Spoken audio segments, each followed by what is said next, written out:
Hello everyone, Nev here. I'm trying a different camera setting here, which really zoomed out my camera. So you're seeing a lot more of my desk. You can see my kombucha over here. I can't really have things hidden off to the side like this. But yeah, I was just testing out a different setting, so we'll see how this goes. Anyway, today I am doing the Venus in Leo reading.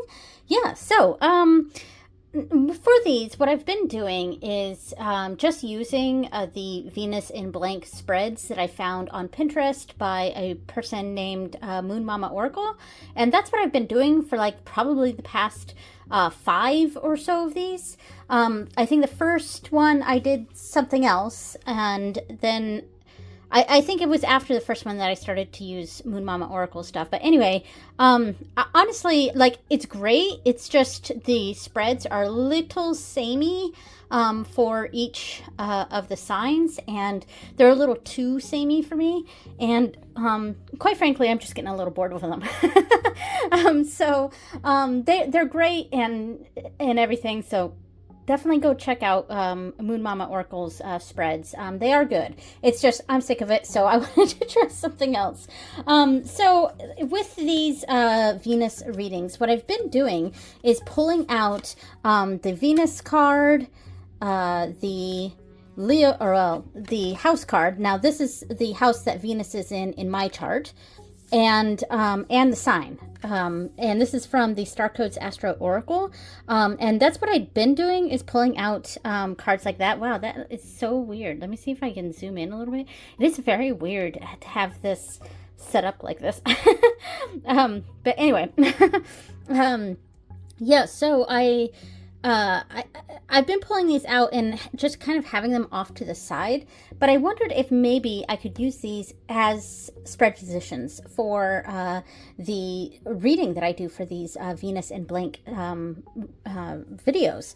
So I think I'm going to do it like this. I'm going to do Venus, which the keyword they have on here is beloved, and then Leo, because Venus is in Leo, and they have shine as the keyword. And finally, let me move this out of the way. This is a little spell jar that I'm working on right now, but I'm just keeping it around my workspace here. And then Venus is in the 4th house in my chart, and that is represented by home.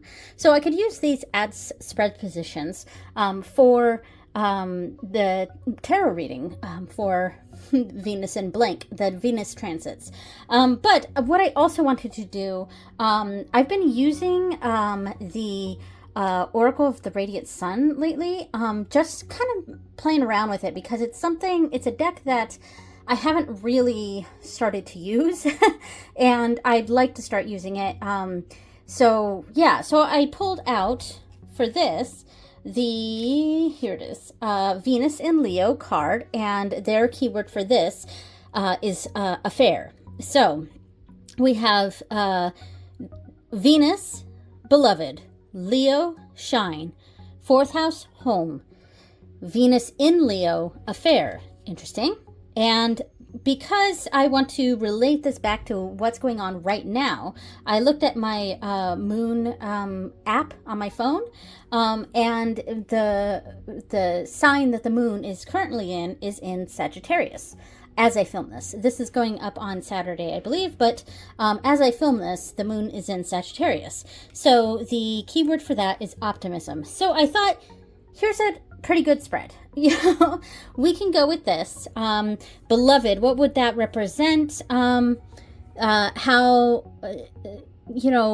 aspects of love are showing up in my life right now. How aspects of Leo, how might I shine right now, and how is this transit affecting my home life at the moment? And then for Venus in Leo, I was looking in the book on here, and I was kind of talking about, let's see, go to Mercury. That's so funny because I was thinking drama for the Venus and Leo. So Venus and Leo here, they have represented as affair. And as I was reading this, I was sort of thinking about how it's kind of a drama in love. You know, it's not necessarily like a literal affair or anything like that. It's like, you know, this sort of wanting things to be dramatic and bold. So it's kind of a boldness and shining, because Leo to me is very like very in your face, very look at me, here I am, I am woman, hear me roar, you know, that sort of thing. But yeah, so I mean, I'm joking there, but yeah, so that sort of energy is what I think of when I think of Leo. And in fact, I actually really enjoy the company of Leos. Yeah, I tend to really like fire signs in general. I'm a my sun is in Libra, but and I have 3 Sagittarius placings in my chart, so I'm pretty connected to Sagittarius, so it's nice to see Moon in Sagittarius here. Sorry for bumping the camera, by the way. But, yeah, so like I don't know, I have a sort of affinity for fire signs, and my husband's in Aries, and I've just always found that I've enjoyed the company of Leos. I enjoy that sort of like pay attention to me sort of feeling. So when, with the keyword here being affair, I'm thinking of it more like a sort of dramatic sort of love, like bringing drama, or not necessarily bringing drama, but like acknowledging the drama, or acknowledging that sort of energy. So I don't know, that's kind of what I was feeling with this card, because some of the keywords on here might be things that are maybe like these ones skew positive, I think, from the Astro Star Codes Astro Oracle. The keywords on there skew positive, where as the keywords on this deck, they're a bit more neutral. Like they kind of go positive, negative, neutral, you know, all sorts of different ways. So, and I think I kind of appreciate that about this. This deck is absolutely gorgeous, but I feel this deck is a lot more serious, if that makes sense. But anyway, so we've got 5 positions here, and the last one here, optimism, for the key word for the moon in Sagittarius. So I would maybe read for this position, how can I go forward this transit with a level of optimism? So that's kind of where I'm going at with these 5 positions. All right, so before we get this started, I have some incense going. This is something that I picked out from my Witch's Moon stash, and it is vanilla citrus. And I don't know why, but like I just pulled that out, and because honestly, I'm not a big fan of vanilla in general. Like, I don't really care much for the smell, and I'm not a vanilla ice cream kind of person. I like lots of different crazy flavors, but yeah, I'm not really a vanilla person. But vanilla and citrus was an interesting combination in my mind, so I thought, let's try this. And this is something I don't normally use, so let's get bold by going vanilla. All right, anyway, so before we get this started, I also want to light my Venus candle here. Oh, where did my thing go? Oh, here it is. Found it. All right, so get this spread started here. So, the tarot deck I am going to use for this spread, I kind of, you know, at first I thought I was going to grab the Eldritch Overload, which I keep wanting to call the Cyberpunk tarot deck. But yeah, the Eldritch Overload was what I was going to grab, because it is very bold and kind of like in your face and stuff. But I actually thought I might pull out my Grunge Tarot. And I don't know, there was, I think because it's performers, I don't know, it was giving me that Leo, pay attention to me sort of vibe. I don't know if that makes sense, but it kind of makes sense in my head. And I know this doesn't really match the the star codes. Definitely doesn't match the star codes, but maybe it can maybe kind of goes with the sun one, with the radiant sun. But yeah, anyway, so I don't know, this just gave me some like, look at me, here I am, you know, pay attention to me sort of, here's the drama, here's the excitement sort of energy. Whoa, see, it's already like the cards are already flying everywhere, and then there's cards that are in here that are upside down apparently. So it's a little chaotic, I guess. And so I don't know, it just seemed like a cool one for Leo, and I haven't used this deck in quite some time, so let's go ahead and use it. All right, so I am going to take a few deep breaths.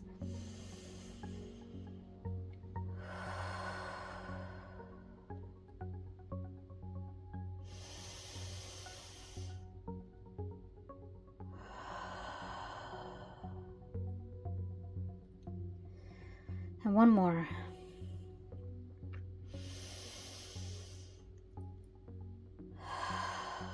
All right, so I am going to get around the camera a little bit so that I can try to shuffle this deck. Yeah, let's do this. All right, so the first position is Beloved. All right, so sorry, see, I'm bumping the camera because I'm trying to shuffle, but I'm shuffling like around the camera, so my hand like went up and bonked it. And I'm really not good at overhand shuffling, but this deck I cannot seem to, like, it's too large for me to riffle, and the cards, like the card stock is not my favorite on this deck, but I love the content of this deck for sure. Oh, see, I'm already dropping cards because I'm not good at overhand shuffling. It's probably exactly why there are cards in this deck that are upside down. All right, this way is a little easier. Let's do it this way. All right, here we go. So how can Venus, Beloved, be present in my life right now?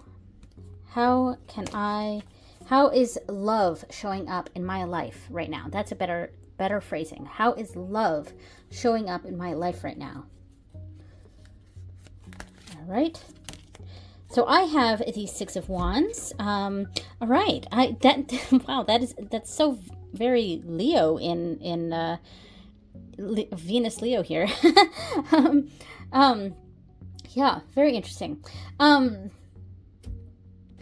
Okay, I just had to open the two doors in my ritual room here because it is really hot, and there's no AC in this room, so it's quite stuffy. So I opened two doors to give a cross breeze here. So you might be hearing some outside noises, like there's some people doing construction in the distance, and I think the light just shifted because of me opening doors. But anyway, so Six of Wands. Six of Wands to me is a very, it's a victorious sort of card, and you know, we think of the original imagery of the Six of Wands, and it's someone like on their high horse, basically, but you know, not in that sort of way, but like they're enjoying being the center of tension, being the victorious one, potentially the leader a little bit, but there's kind of that worry of letting things go to your head, that sort of energy. And by the way, these readings, I'm reading them for myself, so it's a reading for me, but it's also for anyone else that maybe this might resonate with them. Some of it might, some of it won't. And that's fine. It is a reading for me, so yeah, but I thought maybe some people might get something from this, doing some of these readings for myself. Maybe it might make sense for other people here. All right, so how will love show up for me? It being the Six of Wands, it's like, it's very praising. That's kind of how I'm seeing that, like admiring and praising, and that does make sense for me right now. I am in a stage of my life that I want to be very visible, and that hasn't been the case for me in the past, where I've always sort of shrink to the sidelines and hidden from view, at least to me. But there's always been this sense of wanting to share, and that's why I've always had these YouTube channels, even though I get like 5 views or something. I don't have very many followers or anything, but that's fine. It's my sense of putting my way of putting myself out there. Yeah, and lately though, I feel like I have been feeling like I need that sort of attention. I need that sort of I need to be visible, and I feel that here with the Six of Wands. So how might I shine? How would I shine?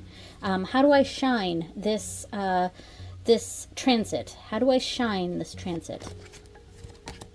We have the Seven of Wands. Interesting. Like, kind of being defensive or standing up for myself, standing up for those around me.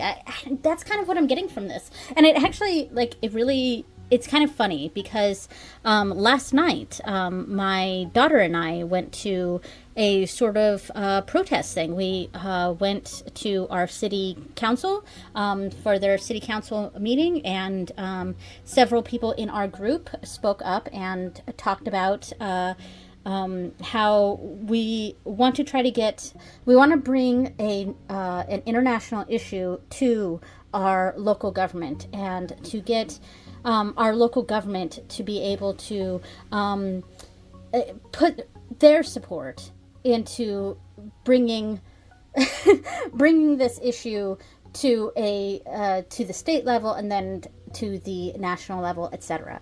And that issue, it was a pro-Palestine event. That's what we went to last night, and I'm really proud of my kid for participating in this. And so this sort of Seven of Wands energy, that sort of defensive energy, really I see that, like, this makes sense to me. and last night's energy was very much a Leo sort of energy to me. It was a sort of standing up and speaking out, and I kind of get that from this reading here. So how might I shine? By like continuing to stand up for things that I feel are important. So anyway, how let's see, I'm trying to figure out how to word this one. So the Venus in my house is in the fourth house in my chart, which is the house of the home. So how might this transit affect my home life? Let's go with that. How might this transit affect my home life? Ooh, King of Wands. That's my husband. Aw. I mean, I don't always read the King of Wands as my husband when it comes out, but in a reading for myself, one, I'm going to tend to think of the King of Wands as my husband, and also it being in the house of home. So to me, obviously this card is going to be a bit more specific to me than for other people.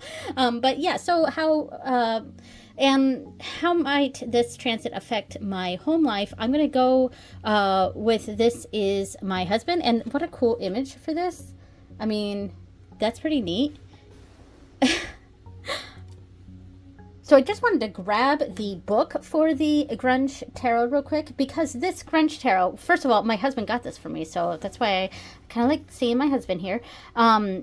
This deck is based on grunge music from the early 90s, and so a lot of the images that show up on this deck have to do with grunge bands. So I wanted to see if this was representing anything, and it is, and it's Pearl Jam's Given to Fly. So that's awesome. So the King of Wands represents a leader who inspires others, putting collective ideas to good use. The King of the Grunge deck is somehow different. He travels among the stars thanks to his unwavering faith in the good. He's not stupid. He has known defeat, and he has been humiliated. Much like the narrator of Pearl Jam's Given to Fly, the King's speaks to the desire for good that is in all of us. He too awaits better times. Don't forget that the fire that incites him comes from the stars. And so the keywords here are overall view, optimism, and leadership. So I like the sense of just general optimism for my home life here. I feel like there's not much else to really read into this, and I could, for the sake of the video and for potentially connecting with my viewers, but I think I'm just going to leave it as is. And I like the optimism keyword because it's going to connect with this card down here. So I'm going to kind of see what card shows up for this, and see if maybe that connects. Which is another way you can do some tarot readings, is kind of make up the spread as you're going along, or if a card comes up that sort of is the keyword of a later spread position, then I feel like that's a way that those cards may connect. So anyway, so with 5, card number 4, it's position number 4, and this is card 5 in the Venus suit. This is, so the keyword here, this is Venus and Leo. The keyword they have here is affair, but I think it's more, it's more about bringing that sort of drama and excitement and pizzazz even, to not necessarily even your love life, but there's a certain level of passion, which I don't know that passion is the right word for this, because I sort of think passion is a little bit more, if we're going to keep it in the fire signs, a little bit more Aries than Leo. So Venus and Leo, I think, is, it is that sort of shine energy. I feel like these two cards go together and these two cards go together. You know what I mean? So it's just that level of excitement, maybe but excitement I would put more on Sagittarius. But yeah, so all right, let me come up with a wording of this position. So how might I embrace drama in my life? Embracing a certain sense of drama, because it doesn't even have to be specifically love, though it is Venus. Or a sense of, because Venus also has to do with like relationships to me, and I know I'm kind of talking through this a lot, but like I'm just sort of trying to figure out how I want to word this position. So because affairs, we often think of it as a negative sort of affair, but it's like affairs is a pretty neutral word, and I think maybe the affairs of our relationships, or I'm really trying to come up with something. I wonder if we could actually maybe even embrace a sort of negative. That way we have like a conflict in this reading. So, because this is sort of skewing a little positive, especially up here. And then with this card being optimism, again, that's positive. Maybe there's, where might problems arise? That could be a one way to put it. I think that's where we're going to go. Where might problems arise for me during this transit? Where might problems arise for me during this transit? 7 of Swords. And then we get this kind of negative card for that. Now, 7 of Swords has to do with like that sort of thievery, trickery sort of energy. But also cleverness, because we see that here too with the bullseye, really. So how might problems arise during this transit of Venus in Leo? And this is more for me here, but of course this is for anyone this might resonate with. So the 7 of Swords to me is that card of sort of that that trickery, or we could say dishonesty, but it's more because The Seven of Swords, I think, also gets a sort of a bad rap and a sort of idea of it being such a negative card when I often see it in a positive light. Like, I often see it representing cleverness and kind of even cutting corners. That's something that I might see. And maybe that's how I'm sort of seeing it here. How might problems arise for me during this transit? I think cutting corners would be a good interpretation of this, and you know, not going the honest way or the way that's best for me, but you know, cutting corners or something. And maybe that's something to look out for. This Venus in Leo is sort of that cutting around and not going the correct way, and making shortcuts when I really should be going the long route instead of the short route. Does that make sense? I think it does for me. So hopefully that makes sense for others. So final card, and this is a good one to end on: optimism. How might I turn this around and take a more optimistic approach? All right, I feel like it's going to be down here, and we have the King of Swords. All right, so this, unlike that one, is not a person. It's just that the King of Wands is specifically my husband, and especially when I do readings for myself. But you know, it doesn't always represent him, but it showing up in that house, you know, to me it was there we go, it's my husband. All right, so the King of Swords, I kind of want to see what the book says for the King of Swords. See what's being represented here. Queen of Swords, King of Swords. All right, we have the swords are about difficulties, both relational and existential. The king collects and impersonates them all. He sits on a throne of thorns, almost at ease, because he has learned to manage his loneliness and is aware that his hardness often distances him from others. The lyrics from Mother Love Bone's Crown of Thorns could easily be his own. He is not sentimental. He listens to his good sense. Listening to your good sense, that's a good one here. He may think emotions will hinder his projects, yet in times of crisis, he is the best advisor you could have. Loyal and farsighted. Loyal is a good keyword too. So the keywords down here are intellect, authority, moral integrity, which is also really good for this. So it's kind of that embodying that sense of moral integrity, which it's good here. You know? Yeah, and I like that for this. That makes sense for me. How might I be more optimistic is during this transit is bringing that sense of logic, because the sword suit really represents a sense of logic to me. You know, thinking about that big picture and the overall view, thinking overall and about what's good in those big world senses, like, you know, like I was talking about before.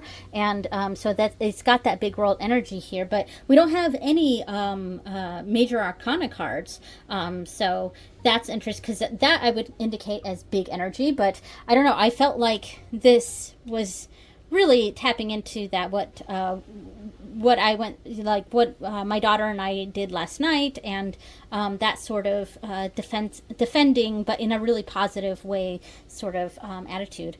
But how can I incorporate that level of optimism is by bringing a sense of reality, even like a reality check. And that's kind of the King of Swords here. It thinks of not pessimistically, not optimistically, but bringing a sense of realism and being very realistic about things. And how is that connecting to that fourth house here, over here? Because the keyword that I was sort of thinking with the King of Wands here is optimism. So these two cards are connected.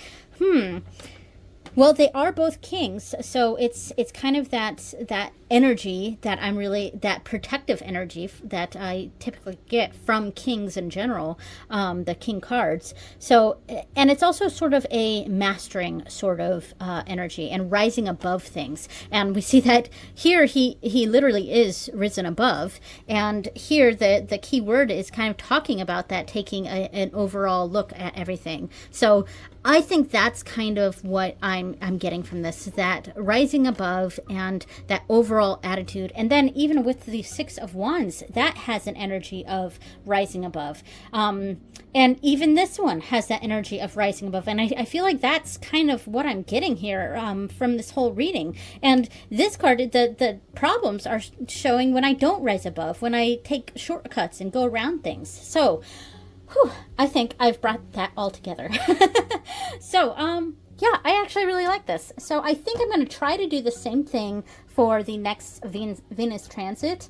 Yeah, and I think I enjoyed going this route. It was a little bit difficult trying to figure out what the actual position would be based on just one keyword, because some of it was like, especially that affair card, it was like, I don't know what question I'm going to be asking for this, but I got there. And I'm pretty happy with this reading. So, yeah, thank you so much for watching, everyone, and I will see you next time. Bye.